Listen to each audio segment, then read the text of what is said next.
You're the child's dad? Yeah, she hasn't seen me in a very long time, so she kind of freaked out and said, "Where's my mom? You're not my dad." What's mom's name? Might be Isis, might be Katrina. You're trying to get a kid to come with you somewhere that is not where his parents are. That's not acceptable here or anywhere. But he said hi, and I said, "Do I know you?" Yeah, the kid was probably just very confused. Are you attracted to kids? Well, they're beautiful creatures. Yeah, I'm attracted to kids. You are? You are being detained. How can we figure out what's going on? Okay, perfect. That's a good idea. Thank you. On Tuesday, August 3rd, 2021, a parent's worst nightmare shockingly comes to life when a strange man tries to lure a 10-year-old child onto a nearby boat. Terrified, the young girl attempts to flee from the man and approaches a few employees working at Coeur d'Alene, Idaho parasailing. The child quickly hides behind the workers and shakily tells them of the horrifying ordeal, to which the owner, Benjamin Rodriguez, discreetly dials 911. However, the disturbing nightmare is far from over, as police soon come face to face with their deranged suspect, who will go on to make one of the most shocking confessions ever caught on tape. When authorities arrive on the scene, Benjamin frantically makes his way to an officer, wasting no time in divulging the twisted tale. This girl that's over there, the girl's crying, coming up to us, saying this guy's trying to take her. This guy claims it's his daughter. The girl is not going with it. Where's over by the beach with another officer? With my partner? Yeah, no, yeah. I don't know. Another officer. So I'm getting the picture of this guy's trying to take her. So I'm like, well, let's go try to find a parent. Right. All right. So I'm walking, trying to play along because I know it's like not adding up. So we head over to the grass because he's like, I'm good. I can go. So he goes to some random girl. Okay? That's the kid's mom. Hey, miss, are you missing a kid? No, I don't know the kid. I don't know this guy. And the guy's like, well, I don't know what to tell you, but I gotta go. And I'm like, no, buddy, I'm with you here. You know, I'm not leaving you. I'm trying to take this girl, and the girl came to us, trying to get away from this. What's the mom look like? Oh, I forget. Okay. So how do you know the mom? I'm her husband. Well, we haven't been married in 3 years. We're not quite married.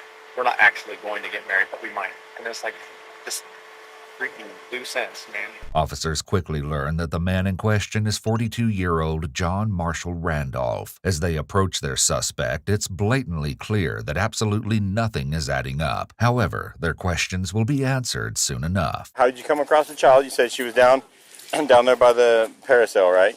I don't think so. Okay, take your hands out of your pockets for me. Thank you. I don't know. I had a friend shot in the face because somebody had their hands in their pockets. So, you know, we can continue this. Or you can pay attention to what I'm asking you and telling you, okay? Thank you. Now, you came across a child down by the parasailing thing, right? So what happened next? I don't remember. You don't remember?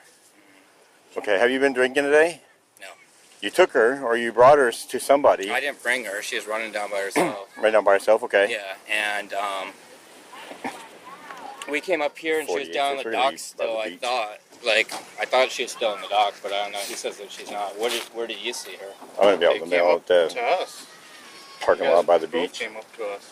So, you took the child to the parasailing people? No. The child ran down there. Okay. So how did you get involved in this? I just saw the child run down there. Okay. Did you try and stop the child or anything? The child just ran down there. She said I was, well, I remember saying I'm her dad, because that's true. You're the child's dad? Yeah, she hasn't seen me in a very long time. Okay. So I apologize, but we were supposed to do a visitation with her mom and see the kid, you know. And so it was like the first time seeing her in a long time. And so she kind of freaked out and said, "Where's my mom? You're not my dad." I'm sorry. It probably wasn't the best way to have a first visitation, but she found her mom and on the grass over there, and he saw that. Yeah, the kid was probably just very confused. Despite John's explanation for his disturbing actions, he will soon twist his words into another attempt at clearing his name. However, police are about to learn that John is not who he claims to be. In fact, he's hiding a most disgusting secret, and he won't be able to conceal it for much longer. Just out of curiosity, why would you just show up and be like, "Hey, I'm your dad"? You know, she exchanged, I met her by the parking benches over there. Okay. So you met her over there, and the kid was there. And can you take your hands out of your pockets for me, please? Oh, yeah, sorry. Thank you. That's all right. And then when you met her and the child, who's the mom, actually? What's mom's name? Might be Isis, might be Katrina. Might be Mary. Okay. I don't remember. Was the little girl with you over there when you contacted them on the bench? Yes. Okay. And then, so did she take off running at that point? Yeah. Okay. And then that's when she ran down the dock there? Yeah. Okay. John, right now, I'm going to detain you. Okay. All right? You're not under arrest at this point, but you are being detained. Okay. So we figure out what's going on. Okay, perfect. That's a good idea. Thank you.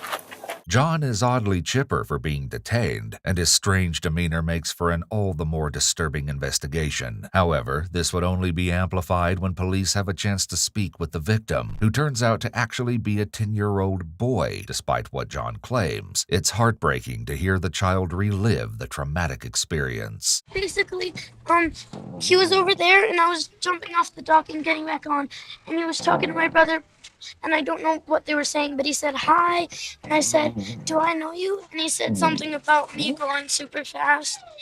Like he saw me when I was a baby, and he said he grew super slow, and then he high-fived me, and we were walking down, and he said he owned all those boats, and then he wanted me to go on boating with him, and then he wanted to do the parasail with me. And then I went to these people, and he also said that he was my mom's husband, and I was his son. And then he said something about like we'll be together for 1,000,000 years. Did the guy say anything to you, dude? What did he say? He just kept on calling me. He literally let me pick what name he was going to talk to. The two brothers were swimming near the docks at Independence Point in Coeur d'Alene, Idaho, when John creepily began to talk to the children. But the brave 10-year-old immediately knew what to do and quickly asked for help from Benjamin and his employees. Here, Benjamin gives a detailed recollection of those shocking moments captured by the security camera. The kid and that dude. Yep. This kid's trying to get help. This dude's trying to convince him to not get help, right? So we're winding up for the day. Yep. Getting things done. And this is his last chance trying to convince this kid to not get help.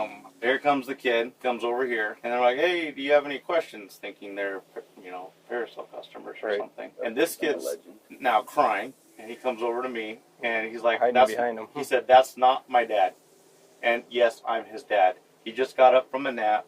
He's groggy. He thinks like this when he wakes up from a nap. And we're just like, what the crap? He's like, well, you guys can leave, or you guys can stay here. I'm gonna go. And I'm like, Riley, you stay here with this kid. I'm gonna go follow this guy. While Benjamin refused to let John out of his sight until police arrived, his employee, Riley Estes, helped the child find his mother. Stoked.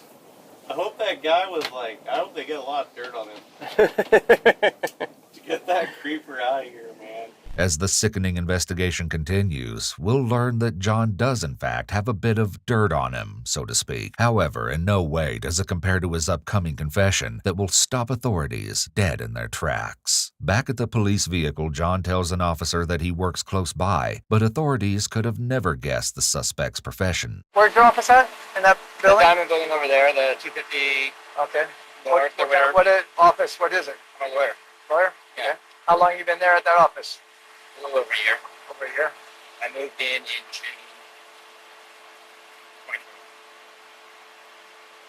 2021? Yeah. That's like a month ago. Yeah. Shockingly, John is telling the truth. He informs the officer that he opened his practice, the law office of John Randolph, in Spokane, Washington back in 2015, although he recently moved to Idaho only 1 year prior to his current encounter with police. According to several reviews, John is held in high regard as an attorney, even winning a Client's Choice Award in 2020. However, there's a side of the lawyer that hasn't made its way into the light just yet, but this will take a drastic turn in just a matter of minutes. What brought you over here? I went through a divorce with the wife. How long were you married? 3 months. This time, we've been married before. What? Yeah. How long were you married before? That's Pretty they're high. pretty cool, though. Another officer is a bit suspicious of John and questions him further about his law practice. Been over in this office here for about a month since June. I can show you my office. It's got a swimming pool and like saltwater swimming pool, a jacuzzi, tennis courts, a parking garage. I got a big leather couch and art all over the office and stuff like that. What do you do for work? I practice law. Law? Yeah. Right on. What do you, like, civil, I do criminal? What do I you don't do? do criminal much because it's kind of weird, like the criminals. According to his website, John practices personal injury, general litigation, and family law. Ironically, it now looks like he may be the one who needs an attorney, and for a most sickening reason. So the boy you were following, do you own these boats right here? Do you own any boat? Yeah, all You own all of them? Mm-hmm. Okay. Did you ask that boy to go on the boats with you? For a boat ride? To be honest. Maybe, yeah, I think so. Okay. Why would you ask him to go on a boat with you? He's my stepson. I thought you were saying that it was a girl, though. I don't remember. I'm sorry. Got a weird memory about this. Did you want to go parasailing with him too? Yeah, that would have been fun. Well, did you say that? Probably. Okay. Why would you ask him to go parasailing with you? Because it's fun. It's like this big parachute. You go up into the air, and you look down the lake. It's amazing, and there's crystal waters that look like diamonds. And Well, that's not your son oh, isn't it? Okay. I'm sorry. or daughter. Okay. I'm sorry. That's not. You don't tell me sorry. That's your fault.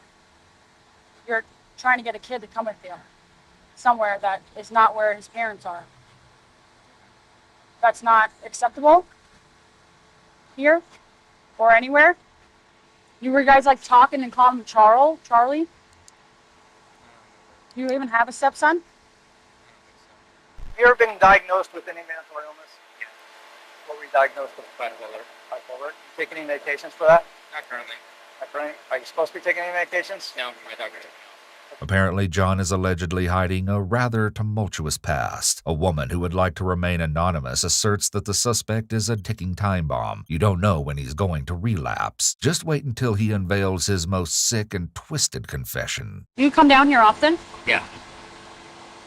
Do you talk to kids often? No. Why today? My birthday. It's your birthday? Yeah. Are you attracted to kids? No. Really? Well, they're beautiful creatures. Huh? Yeah. What? I can't hear you. Yeah, I'm attracted to kids. You are? You watch child? No. You're just attracted to kids? What makes you attracted to them? They're beautiful creatures of God. Following his disturbing admission, John was arrested and charged with 1 count of child enticement. However, according to Idaho law, because the charge is a misdemeanor offense, a suspect can only be placed under arrest if at least one of 2 conditions are met. Either an officer must witness the alleged crime, or the suspect has a warrant. On account of these conditions, an officer contacted the mother of the child, along with Benjamin Rodriguez, and the 2 then placed John under citizen's arrest. The 42-year-old was then booked into the Kootenai County Jail. According to police documents, John would go on to make another bogus claim, this time saying that he believed the child to be his son from the future, thus why he wanted to take him parasailing. Yet it would only be another failed attempt at explaining his monstrous actions. An update provided by a local news source approximately 1 week after the incident reported that John pleaded guilty to disturbing the peace. As a result, he served 1 day in jail and was ordered to pay a $1,000 fine, although it appears that John is still working as an attorney currently.